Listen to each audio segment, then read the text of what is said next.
কতটা প্রিয় হলে এভাবে মানুষ পুলিশের টিয়ার শেল অতিক্রম করে, কতটা আপন হলে প্রিয় মানুষটিকে শেষবারের মতো দেখতে জীবনের মায়া পর্যন্ত ত্যাগ করতে পারেন।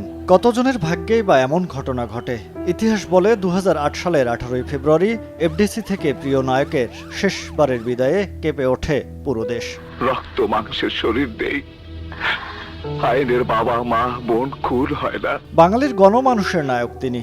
তার প্রতিবাদী কণ্ঠস্বর রূপালী পর্দায় এদেশের মানুষের মুক্তির কথা বলতো। তাই তো পর্দার নায়ক হয়েও প্রতিটি ঘরে ঘরে হয়েছিলেন কোনো মায়ের সন্তান, কারো ভাই, কারো স্বপ্নের পুরুষ। তিনি প্রয়াত চিত্রনায়ক SM আসলাম তালুকদার মান্না। নিজ অঙ্গনের সহকর্মীদের কাছেও মান্না শুধুই সহকর্মী ছিলেন না, এতটাই প্রিয় ছিলেন যে তার মৃত্যুর খবরে অশ্রু জলে শেষবারের মতো দেখতে ঢাকাই সিনেমার তারকারা ছুটে আসেন। কান্নায় ভারী করেন এফডিসির বাতাস, আজও তা ভোলেননি তার সহকর্মীরা। 1 মিনিটে নগদ ইসলামিক অ্যাকাউন্ট খুলতে ডায়াল করুন *167#। মান্না আঙ্কেল মারা গেছে, আমি বিশ্বাস করি নাই বিষয়টা। কেমনে?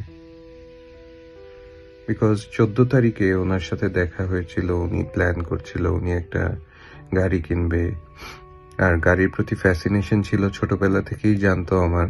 তো আমাকে বলছিল যে মারুফ একটা গাড়ি কিনবো, ডাইহাটসু কোপেন, কেমন? তো আমি কেমন জানি মেনে নিতে পারছিলাম না। মান্না ভাই আসলে অন্যরকম একটা মানুষ ছিল। উনি খুবই আন্তরিক একটা মানুষ ছিল।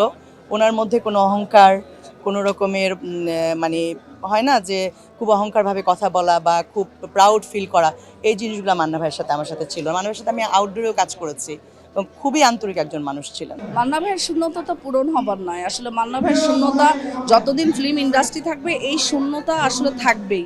আর আমার তো জানেনই, আমার প্রথম হিরো, সো আমি প্রাণ ভরে তার জন্য দোয়া করে দিই যে তিনি জানি ওই পারে খুব ভালো থাকেন। এবং আমরা যারা মান্না ভাইয়ের ভক্ত, কিংবা আমরা যারা নায়িকা, কিংবা আমাদের বাংলাদেশে যারা মান্না ভাইয়ের ভক্ত, তারা তাকে আজীবন মনে রাখতে পারবে তার ছবিগুলি বেশি বেশি দেখলে। আর মান্না ভাইয়ের এই স্থান অপূরণীয়।